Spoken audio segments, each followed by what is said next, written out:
सभी को नमस्कार। आज हम कक्षा 8 एनसीईआरटी विषय हिंदी पूरक पाठ्य पुस्तक भारत की खोज के अंतिम अध्याय दो पृष्ठभूमियां भारतीय और अंग्रेजी, इस अध्याय का हम इस वीडियो में अध्ययन करेंगे। सर्वप्रथम मैं संग्राम सिंह केंद्रीय विद्यालय संगठन आपका अपनी इस कक्षा में हार्दिक अभिनंदन करता हूं। इस वीडियो के डिस्क्रिप्शन में आपको इस पार्ट के जो इम्पोर्टेंट क्वेश्चन हैं वो भी मिलेंगे, उसका वीडियो मिलेगा। तो उस डिस्क्रिप्शन में जो लिंक है उस पर क्लिक करके आप इस पार्ट के प्रश्नोत्तर हल देख सकते हैं। आइए आगे बढ़ते हैं, पाठ का अध्ययन करते हैं। दो पृष्ठभूमियां भारतीय और अंग्रेजी। भारत में अगस्त सन 1942 जो भारत छोड़ो आंदोलन प्रारंभ हुआ था, में जो कुछ हुआ वह आकस्मिक नहीं था। वह पहले से जो बहुत कुछ होता आ रहा था उसकी चरम परिणति थी। इसके बारे में आक्षेप, आलोचना और सफाई के रूप में बहुत कुछ लिखा जा चुका है और बहुत सफाई दी जा चुकी है। फिर भी इस लेखन में से असली बात गायब है, क्योंकि इनमें एक चीज को केवल राजनीतिक पहलू से देखा गया, वो राजनीति से कहीं अधिक गहरी थी। इन सब के पीछे वह तीव्र भावना बच रही थी कि चाहे कुछ हो जाए, यह राज्य अब बर्दाश्त नहीं किया जा सकता। तो भारत छोड़ो आंदोलन जो हुआ उसमें एक तीव्र और प्रबल इच्छा यह दिखाई दे रही थी उस आंदोलन की कि अब राज्य जो ब्रिटिश शासन जो भारत के ऊपर है, अब ये बर्दाश्त के बाहर है, अब ये बर्दाश्त नहीं हो सकता। व्यापक उथल पुथल और उसका दमन, जनता की ओर से अकस्मात असंगठित प्रदर्शन और विस्फोट, जिसका अंत हिंसात्मक संघर्ष और तोड़फोड़ में होता था। जबरदस्त और शक्तिशाली हथियारबंद सेनाओं के विरुद्ध भी लगातार चलते रहे। इनसे जनता की भावनाओं की तीव्रता का पता चलता है। यह भावना उनके नेताओं की गिरफ्तारी से पहले भी थी, लेकिन इन गिरफ्तारियों और उसके बाद अक्सर होने वाले गोलीकांड ने जनता के क्रोध को भड़का दिया। वे इतने क्रुद्ध और उत्तेजित थे कि चुप नहीं बैठ सकते थे। जो भारत की जनता थी, उन्होंने देखा कि नेताओं की गिरफ्तारियां भी हो रही है, गोलीकांड वगैरह भी हो रहे हैं, तो इन सबको देखते हुए काफी क्रुद्ध और उत्तेजित हो गए। अब वे चुप नहीं रह सकते थे। ऐसी परिस्थितियों में स्थानीय नेता सामने आए और कुछ समय के लिए उनका अनुसरण किया गया, लेकिन उन्होंने भी जो निर्देश दिए वे काफी नहीं थे। अपने मूल रूप में यह एक सहज जन आंदोलन था। पूरे भारत में 1942 ईस्वी में युवा पीढ़ी ने, विशेष रूप से विश्वविद्यालयों के विद्यार्थियों ने हिंसक और शांतिपूर्ण दोनों तरह की कार्यवाही में बहुत महत्वपूर्ण काम किया। किसने? युवा पीढ़ी ने। यंग जनरेशन जो थी, विश्वविद्यालयों के विद्यार्थी, उन्होंने हिंसक और शांतिपूर्ण दोनों तरह की कार्यवाही में बहुत महत्वपूर्ण योगदान दिया। ठीक है, ये इस पाठ के आधार पर यह प्रश्न बन सकता है कि किसका सबसे ज्यादा योगदान रहा। ठीक है, तो इसी तरह 1857 के गदर के बाद पहली बार भारत में ब्रिटिश राज के ढांचे को बलपूर्वक चुनौती देने के लिए बहुत बड़ी जनसंख्या उठ खड़ी हुई थी। हालांकि वह जो बल था वो निहत्था था। यह चुनौती मूर्खतापूर्ण और बेमौके थी, क्योंकि दूसरी ओर सुसंगठित हथियारबंद सैनिक शक्ति थी।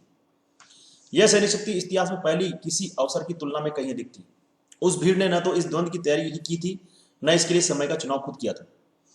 यह स्थिति उनके सामने अनजान ही आ गई थी। तात्कालिक प्रतिक्रिया, भले ही प्रतिक्रिया नासमझी से भरी या गलत रही हो, लेकिन उससे भारत की स्वतंत्रता के लिए उन्होंने अपने प्रेम और विदेशी शासन के विरुद्ध अपनी घृणा को प्रकट किया। अब देखो, कंपेयर किया जा रहा है 1857 की क्रांति से, कि 1857 की क्रांति में जो हुआ वो एक चुनौती दी गई, काफी जनसंख्या खड़ी हुई, परंतु वह एक मूर्खतापूर्ण थी, क्योंकि उन्होंने सही समय का न चुनाव किया। ठीक है, और न उन्होंने इसके लिए कोई पूर्व तैयारी कर रखी थी। उनके सामने एक हथियारबंद सेना थी ब्रिटिश शासन की। तो भले उनसे अनजाने में ये सब चीज हुई, उनकी जो प्रतिक्रिया थी उन्होंने दिखाई, परंतु वो गलत रही, क्योंकि वो एकजुट नहीं थे। अलग अलग समय में भी एक साथ नहीं हुई, एकता से भरी भी नहीं थी। परंतु फिर भी उसने ये दिखाया कि अंग्रेजी शासन के प्रति हमारा विरोध, हमारी घृणा उन्होंने दिखाया 1857 की क्रांति में। तो उसी प्रकार सन 1942 के दंगों में पुलिस और सेना की गोलीबारी में मारे गए और घायल हुए लोगों की संख्या के अनुमानित सरकारी आंकड़े के अनुसार 1028 मरे और 3200 घायल हुए। जनता के अंदाज के अनुसार मृतकों की संख्या 25,000 कही जाती है, पर यह संख्या भी संभवतः अतिरंजित है। शायद 10,000 की संख्या ज्यादा होगी। 1942 के दंगों में जो आंकड़ा है सरकारी, उसमें तो 1028 लोग ही मरे, परंतु जनता कहती है 25,000 मरे, तो ये भी कुछ ज्यादा हो गया। तो सीधी सी बात है कि 10,000 की संख्या में कम से कम लोग मारे गए थे उस समय। यह असाधारण बात थी कि कैसे बहुत से शहरी और ग्रामीण क्षेत्रों में ब्रिटिश शासन खत्म हो गया। उन हिस्सों में दोबारा विजय पाने में उसे कई दिन और कई हफ्ते भी लग गए। ऐसा विशेष रूप से बिहार में, बंगाल के मिदनापुर जिले में और संयुक्त प्रांत के दक्षिण पूर्वी जिलों में हुआ। यह बात ध्यान देने की, संयुक्त प्रांत के बलिया जिले में, जिसे दोबारा जीतना पड़ा था, भीड़ के खिलाफ शारीरिक हिंसा या लोगों को चोट पहुंचाने की कोई गंभीर शिकायतें नहीं।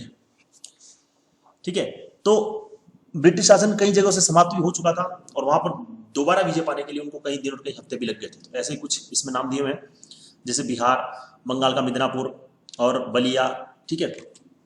अब भारत की बीमारी, अकाल। भारत बहुत बीमार था, तन और मन दोनों से। जबकि लड़ाई में कुछ लोग बहुत फले फूले थे, दूसरों पर बोझ चरम सीमा पर पहुंच गया था और इतनी भयानक स्मृति दिलाने के लिए अकाल पड़ा, दूर दूर तक विस्तृत अकाल, जिसका प्रभाव बंगाल और पूर्वी तथा दक्षिणी भारत पर पड़ा। ब्रिटिश शासन के पिछले 170 वर्षों में यह सबसे बड़ा विनाशकारी था अकाल। इसकी तुलना 1766 से 1770 के दौरान बंगाल और बिहार के उन भयंकर अकालों से की जाती है जो ब्रिटिश शासन की स्थापना के आरंभिक परिणाम थे। इसके बाद महामारी फैली, हैजा और मलेरिया, वह दूसरों सूबे में भी फैल गई और आज भी हजारों की संख्या में लोग उनके शिकार हो रहे हैं। आज भी मतलब जो नेहरू जी जिस समय ये लिख रहे हैं उस समय अकाल पड़ा। अकाल पड़ने की बात क्या होती है, हैजा और मलेरिया जो बीमारियां फैली उनसे काफी लोग मरे। इस अकाल ने ऊपर के थोड़े से लोगों की खुशहाली के जीने आवरण के नीचे भारत की जो तस्वीर थी उसे उखाड़ कर रख दिया। जो विकास की बातें हो रही थी, जो खुशहाली की बातें हो रही थी, उसे उसका सारा नजारा इन्होंने दिखा दिया अकाल ने। यह तस्वीर ब्रिटिश शासन की बदहाली और बदसूरती की तस्वीर थी और यह ब्रिटिश शासन की बदसूरती की तस्वीर थी कि जो दिखाई दे रहा वो था नहीं। जब यह सब घटित हो रहा था और कलकत्ता की सड़कों पर लाशें बिछी थी, कलकत्ता के ऊपरी तबके के 10,000 लोगों के सामाजिक जीवन में कोई परिवर्तन नहीं आया था। नाच गाने और दावतों में विलासिता का प्रदर्शन हो रहा था, जीवन उल्लास से भरा था। तो जब कलकत्ता की सड़कों में अकाल के कारण लाशें बिछी हुई थी, तब भी वहां कम से कम 10,000 लोग ऐसे थे जिनके जीवन में कोई परिवर्तन नहीं आया था और वह अपना विलासितापूर्ण जीवन पूरी तरह से जी रहे थे। अक्सर कहा जाता है कि भारत अंतर विरोधों का देश है। कुछ लोग बहुत धनवान हैं और बहुत से लोग निर्धन हैं। यहाँ आधुनिकता भी है और मध्ययुगीनता भी। यहाँ शासक और शासित है, ब्रिटिश और भारतीय है। ये अंतर विरोध 1943 के उत्तरार्ध में अकाल के उन भयंकर दिनों में जैसे कलकत्ता शहर में दिखाई पड़े, वैसे पहले कभी नजर नहीं आए थे। अकाल की गहरी वजह उस बुनियादी नीति में थी जो भारत के दिनों दिन गरीब बनाती जा रही थी, जिसके कारण लाखों लोग भुखमरी का जीवन जी रहे थे। तो भारत में क्या है, अंतर विरोध था और ये अभी भी दिखाई देता है। कुछ लोग तो बहुत अमीर है, कुछ लोग बहुत गरीब, कहीं आधुनिकता है और कहीं मध्ययुगीनता मतलब गरीबी दिखाई दे रही। तो उस अकाल के दौरान ये सब कलकत्ता में भी दिखाई दिया। ठीक है। भारत में ब्रिटिश शासन पर बंगाल की भयंकर बर्बादी ने और उड़ीसा, मालाबार और दूसरे स्थानों पर पड़ने वाले अकाल ने आखिरी फैसला दे दिया। पर जब वे जाएंगे तो वे क्या छोड़ेंगे? 3 वर्ष पहले मृत्युशैया पर पड़े टैगोर के सामने यह चित्र उभरा था, लेकिन वे कैसा भारत छोड़ेंगे? कितनी नग्न दुर्गति। अंत में उनके सदियों पुराने प्रशासन की धारा सूख जाएगी तो वे अपने पीछे कीचड़ और कचरा छोड़ेंगे। अब देखो, भारत में जो ब्रिटिश शासन था उसने अकाल वकाल पड़े तो उन्होंने अपना आखिरी फैसला दे दिया कि अब हम भारत छोड़ेंगे, अंग्रेजों ने। परंतु प्रश्न ये था कि जब वो छोड़ेंगे भारत तो कैसा भारत छोड़ेंगे? गरीब भारत। ठीक है। पूरी विनाश लीला जो उन्होंने की वो सब एक इसमें लिखा गया है कि वे कीचड़ और कचरा छोड़कर जाएंगे। ठीक है। तो ये रविंद्रनाथ जो टैगोर है इनके सामने भी चित्र उभरा था। इन्होंने भी सोची थी इस बात को कि वे जाएंगे तो छोड़ेंगे तो कैसा भारत छोड़ेंगे और कितनी नग्न दुर्गति भारत की। ठीक है। तो ये चिंतनीय विषय था उस समय का। भारत की सजीव सामर्थ्य। अकाल और युद्ध के बावजूद प्रकृति अपना कायाकल्प करती है और कल की लड़ाई के मैदान में को आज फूलों और हरी घास से ढक देती है। मनुष्य के पास स्मृति का विलक्षण गुण होता है, वह कहानियों और यादों से निर्मित अतीत में बसता है। यह वर्तमान इससे पहले कि हमें उसका बोध हो अतीत में खिसक जाता है। ठीक है। आज जो बीते हुए कल की संतान है खुद अपनी जगह अपनी संतान आने वाले कल को दे जाता है। कमजोर आत्मा वाले समर्पण कर देते हैं, वे हटा दिए जाते हैं, लेकिन बाकी लोग मशाल को आगे ले चलते हैं और आने वाले कल के मार्गदर्शकों को सौंप देते हैं। देखो, अकाल और लड़ाई इन सब के बावजूद जो मनुष्य के पास स्मृति एक विलक्षण गुण होता है, तो हमारी यादें क्या है, अतीत में बसती है।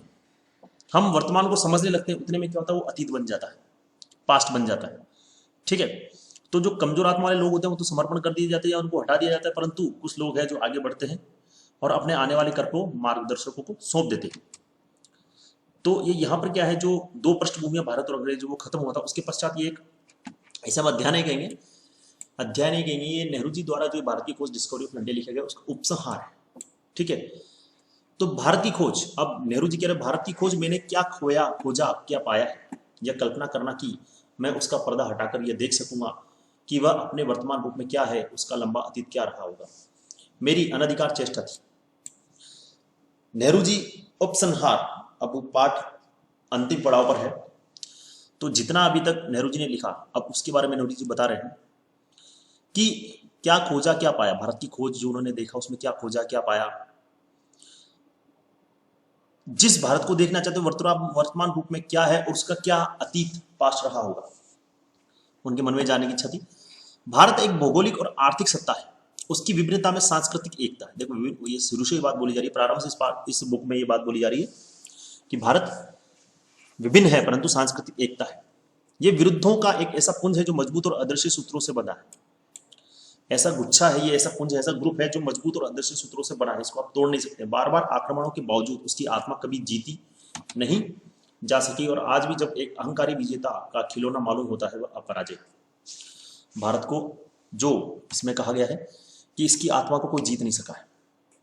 एक युग के बाद दूसरे युग में उसने महान स्त्री पुरुषों को जन्म दिया जो पुरानी परंपरा को लेकर चले, उसे बदलते हुए समय के अनुरूप ढालते ही रहे। उस महान परंपरा में रविन्द्रनाथ टैगोर हुए जो आधुनिक युग की प्रकृति और प्रवृत्तियों से सराबोर थे, लेकिन उनकी नींव भारत के अतीत में थी। ठीक है, तो कह रहे हैं कि भारत ने ऐसे स्त्री और पुरुषों को जन्म दिया है जो पुरानी परंपरा को लेकर आगे बढ़ रहे हैं। इसी में उन्होंने एक नाम सुझाया है रविन्द्रनाथ टैगोर का, जो आधुनिक युग की ओर चल रहे हैं परंतु उनकी नींव कहाँ है, भारत के अतीत में, पास्ट में।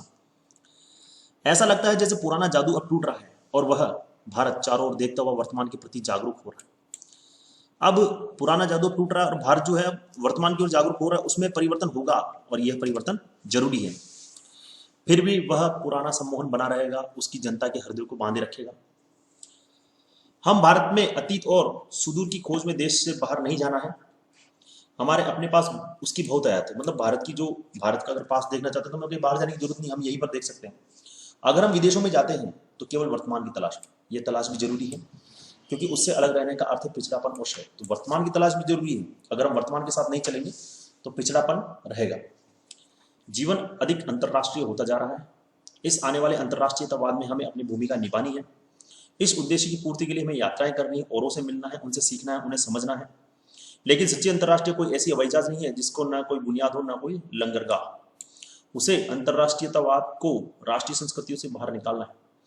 आज वह स्वतंत्रता, समानता और सच्ची अंतर्राष्ट्रीय के आधार पर ही उन्नति कर सकता है। तो नेहरू जी ये कह रहे हैं कि हम अतीत अगर हमको देखना है भारत का तो बाहर जाने की जरूरत नहीं, परंतु वर्तमान के लिए लोगों से मिलना जुलना, यात्राएं करना, उनसे सीखना, यह बहुत जरूरी है। अगर हम ये सब नहीं करेंगे तो एक पिछड़ापन बना रहेगा और उन्नति हम नहीं कर पाएंगे। तो विदेश यात्राएं, विदेशों से सीखना, दूसरे देशों से भी सीखना, वो भी जरूरी है। हम किसी मामूली देश के नागरिक नहीं हैं, हमें जन्मभूमि पर, अपने देशवासियों पर और अपनी संस्कृति और परंपराओं पर गर्व है। ये फैक्ट है। यह गर्व किसी ऐसे रोमांचक अतीत के लिए नहीं होना चाहिए जिससे हम चिपटे रहना चाहते हैं। हम अपने ढंग से भिन्न औरों के ढंग को समझने से इससे कोई कठिनाई नहीं होनी चाहिए। ठीक है, तो हमारा क्या, हमें हमारी परंपराओं पर, संस्कृति पर गर्व है और ऐसा भी नहीं कि हमसे चिपटे रहना चाहते हैं, हम औरों के ढंग को भी समझना चाहते हैं। ठीक है, ऐसा नहीं कि सिर्फ भारत की संस्कृति से चिपकर, औरों के ढंग को, औरों की संस्कृति को समझने में हमें कोई कठिनाई नहीं होना चाहिए। इसके कारण हमें अपनी कमजोरी और असफलताओं को भी कभी नहीं भूलना चाहिए। बहुत अच्छी बात है, नहीं उनसे छुटकारा पाने की हमारी इच्छा कुंठित होनी चाहिए। अब ऐसा नहीं कि हम जो कमजोरियां, हमारी असफलता, उनको भी हम भूल जाए, उनको भूलना नहीं।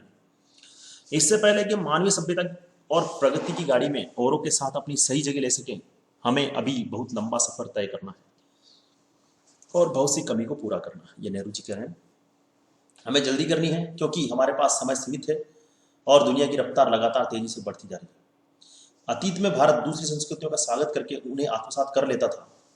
आज इस बात की कहीं अधिक आवश्यकता है क्योंकि हम भविष्य की उस दुनिया की ओर बढ़ रहे हैं जहां राष्ट्रीय संस्कृतियां मानव जाति की अंतर्राष्ट्रीय संस्कृतियों में घुल मिल रही हैं।